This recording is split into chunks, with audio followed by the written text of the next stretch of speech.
Now we shall begin. You should answer the questions as you listen, because you will not hear the recording a second time. Listen carefully and answer questions 1 to 3. Hello, Mr. Budley. Is that your treatment finished for today? Yes, I've just had the X-ray for now. The dentist asked me to make another appointment to have one out, and then to get my teeth cleaned. OK, let's have a look at what's available. I've got a couple of free slots next week on the 16th. That's the Wednesday. Monday and Tuesday are completely full, I'm afraid. Isn't there anything sooner than that? I'm in a lot of pain. Nothing this week? I'm afraid not. We're very busy this week.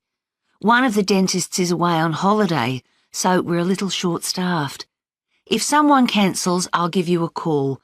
But for the time being, shall I book you in for the 16th?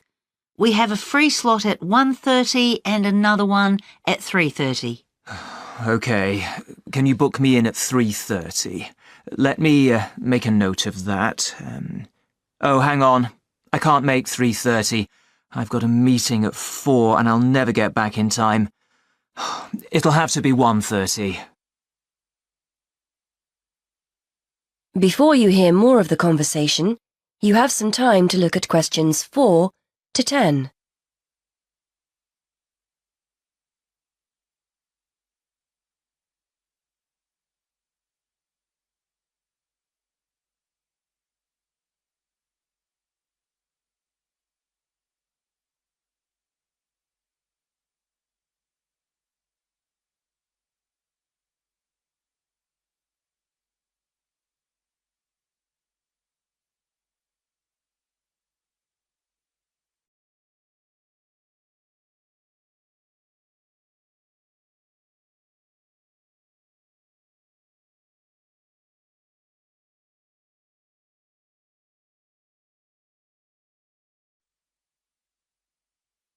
Right, that's booked for you. Now, the extraction will be £90 and the X-ray is £20, so that's £110 altogether. How would you like to pay? Cash or cheque? I'm afraid we don't take cards. I'll pay by cheque, thanks. If it's OK, I'll pay for the X-ray now and the rest at my next appointment, just in case I have to cancel for any reason. That'll be fine. Just to let you know, we need at least 24 hours' notice if you have to cancel, otherwise there's a £10 fee. So, the cheque, who shall I make it payable to? Sinclair Dental Surgeons. That's SINCLAIR. While I'm here, I was wondering whether you had any information about dental insurance. I think my teeth are beginning to show signs of age, and I might need a lot more treatment. There's a company we work with. Here's one of their leaflets. Their prices are very competitive, and the cover they offer is similar to that of most other companies. They pay up to £650 a year for dental treatment, and you can add your wife and children to the plan whenever you want with their family cover plan. This gives you a generous discount compared to individual plans. Thanks. It looks interesting. And they offer interest-free monthly payments too. There's a telephone number you can call for more information. Thanks. I'll take it home and have a closer read. Will I be able to claim for the treatment I'm having now? Any treatment you have after your membership starts will be covered. So if you're quick, you might get the cost of work next week covered. Thanks again. Well, I'll see you next week then.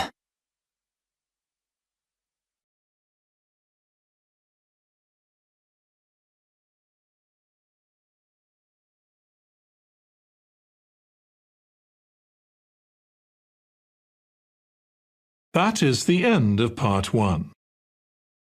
You now have 1 minute to check your answers to part 1.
Part 2.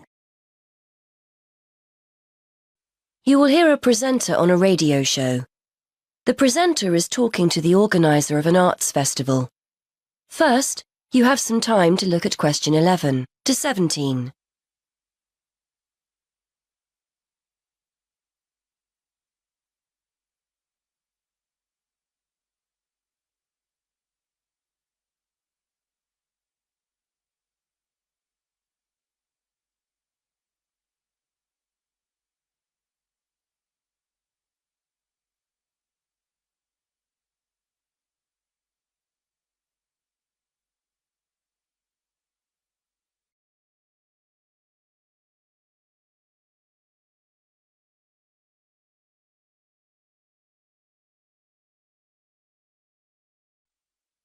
Hi again. I'm joined today by Ben Knightley from the Media and Arts Centre.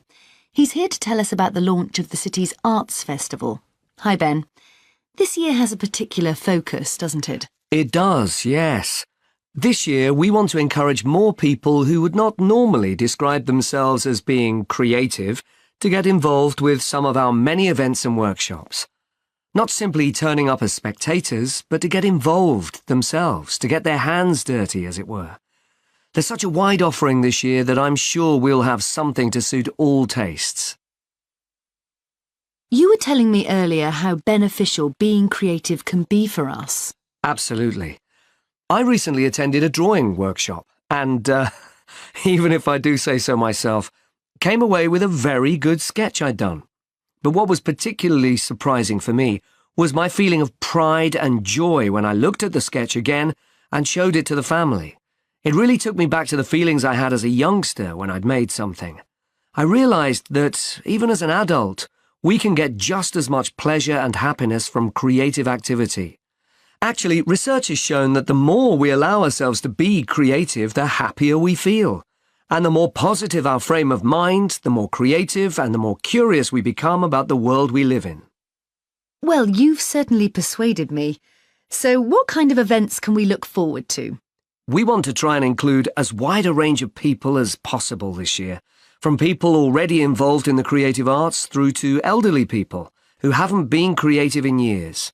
So, for example, we're inviting people in the creative industries who occasionally suffer from writer's block to join us on one of our creative walks. Walking has been proved to aid creative thinking, and we're running a series of walks during the spring and summer around some of the many beauty spots in and around the city. Then there's our knitting program. We're working with schools in the area to invite grandparents in to teach kids how to knit. It's a great opportunity to bridge the generation gap and rekindle that interest in knitting you may have forgotten about. We also aim to inspire and support people without jobs through a series of free courses, starting with creative writing workshops. These courses will give them an insight into the basic ingredients of a good short story and help participants get their ideas into shape. And for anyone out there who is looking for the chance to explore their creative side, come along to our printmaking workshops. You'll have the chance to study some fantastic prints by local artists, explore different print processes, and take home a print of your own to hang on a wall. Before you hear the rest of the radio show, you have some time to look at questions 18 to 20.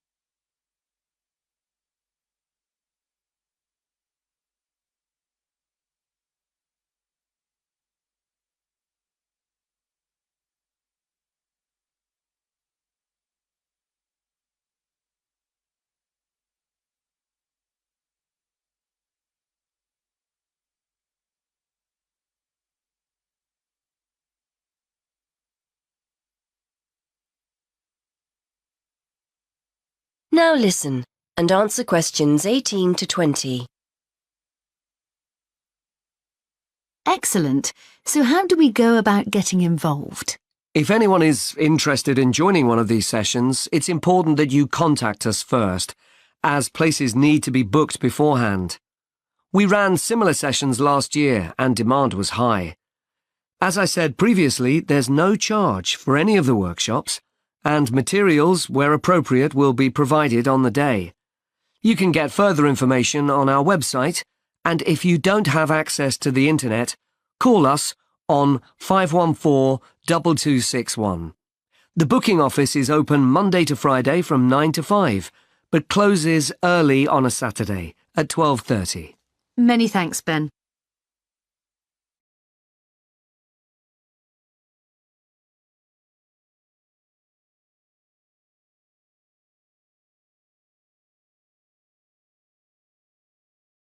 That is the end of part 2. You now have 30 seconds to check your answers to part 2.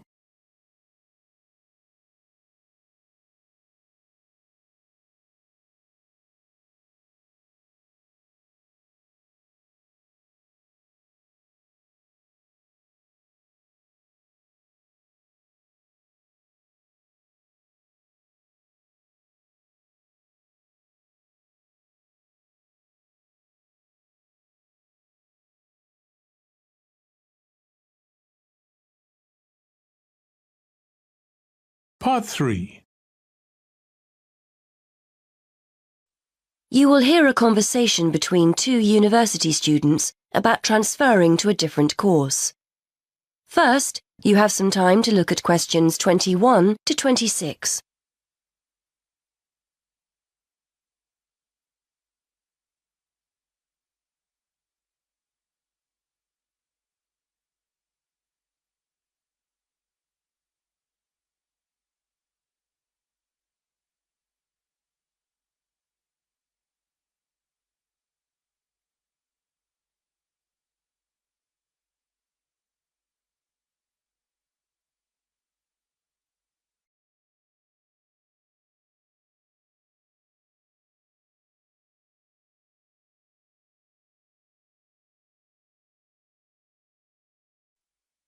Hi, Graham. How you doing? Hi, Judy. I'm fine, thanks. And thanks for popping round. I was hoping I could pick your brains about transferring to another course. Yes, I remember you saying you wanted to do something else. Are you planning on staying here, or are you looking to go to a different university? No, I'm happy to stay here. I just feel I need to do something else. How did you go about your transfer? You did History of Art originally, didn't you? That was the course I initially wanted to transfer to. I'd studied art at college and wanted to continue, but my parents persuaded me that English would be more useful, so I took their advice. But I really didn't enjoy it and tried to transfer to History of Art, but the course was full. Anyway, I spoke with the course tutors and they told me about the Fine Art programme. They thought I had the talent to do it, so that was that. I see. How did your parents take the news? They were okay about it, really. They just want me to do what I enjoy, so everything's fine there. So you're hoping to transfer as well, then? Yes, I think I've given the German course a good try, but I'm not really happy. Most of the other students on the course seem to have at least one German parent, or they've spent a great deal of time in Germany, so their German is much better than mine. We get huge novels to read, and I'm still struggling with the first chapter while they're already finished and writing their assignments. I thought about doing a combined degree, German with another course, as the workload would be less, but in the end, I feel a complete change would be best. One of my other subjects at school was history, and I realise now I'm actually more interested in that. One of my housemates is doing history, and it sounds like a great degree, so I've decided to focus on that. Well, people do transfer, so it's not out of the ordinary. But won't you miss the opportunity to study abroad for a year? You spend year 3 in Germany, don't you? I know. Not only Germany, actually. You have a choice of Germany, Switzerland or Austria. That would be exciting, I know, but that's really the only thing I like about the course. And I can always do some travelling after I've finished my studies. I still don't know what I want to do as far as a career is concerned, so I think it's best I study something I enjoy first and foremost.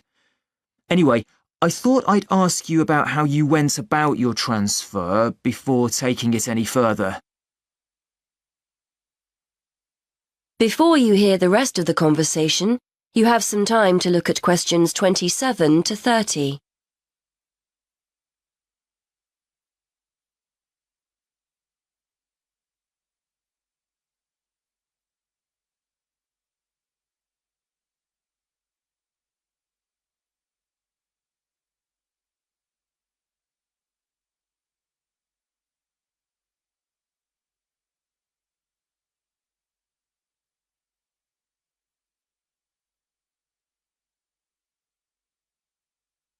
Now listen and answer questions 27 to 30. Well, the first thing you have to do is make sure you're clear in your own mind why you want to transfer. You'll need to persuade people that it's a good idea, so get your arguments clear. Then, I'm sure you've already done this, but check what the entry requirements are for history and whether you've got the necessary qualifications. They might be more flexible now you're actually here, but you need to show them you'd be able to keep up with your studies. Well, I've got history qualifications, so I'm hoping that won't be a problem. Who do I have to speak to? Well, they always tell you to speak with your course tutor first, in case there's a way of making the course you're on more appealing to you. But it sounds like you've definitely decided to get out, so I'd go to the careers service next, just to make sure there aren't any restrictions on transferring. It shouldn't be a problem, but it's best to check first. And then there's your funding. I'm no expert, but I would imagine this won't be a problem. German's a 4-year course and history is 3, so you could just start from year 1 next September. If the careers service think it's okay and there are no funding problems, go and speak to the admissions tutor in the history department, just to see if they're happy with your qualifications and if there are places. OK. Well, I'm hoping it'll be OK. I'm planning to transfer at the beginning of next year rather than halfway through this year. Yes, hopefully it'll be all right. If they accept you, it's pretty straightforward after that. It's not like you're going to another university. You just have to complete a form. I think it's called an internal transfer form. Your current head of department and the one for the course you're transferring to have to add their signature as well, and that's it. Well, thanks for that, Judy. I'd better start making my case for transferring, I suppose.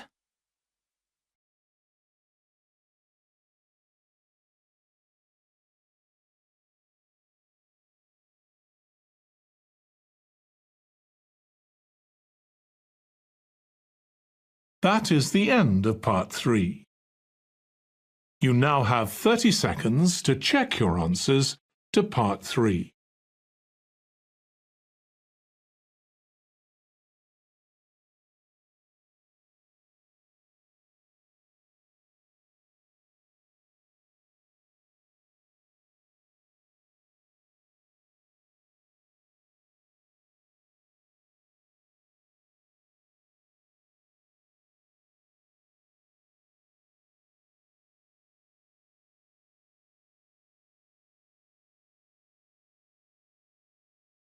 Part 4.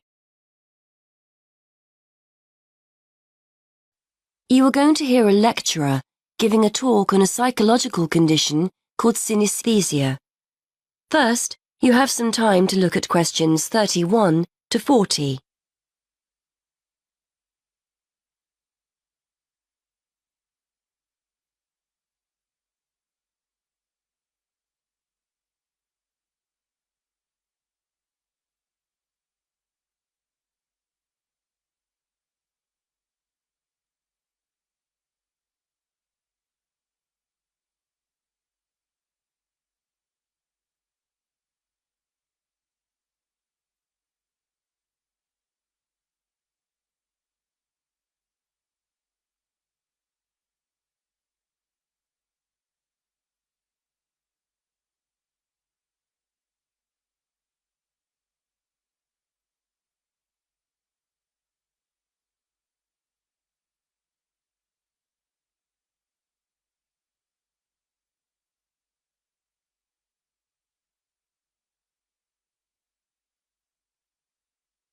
Now listen and answer questions 31 to 40.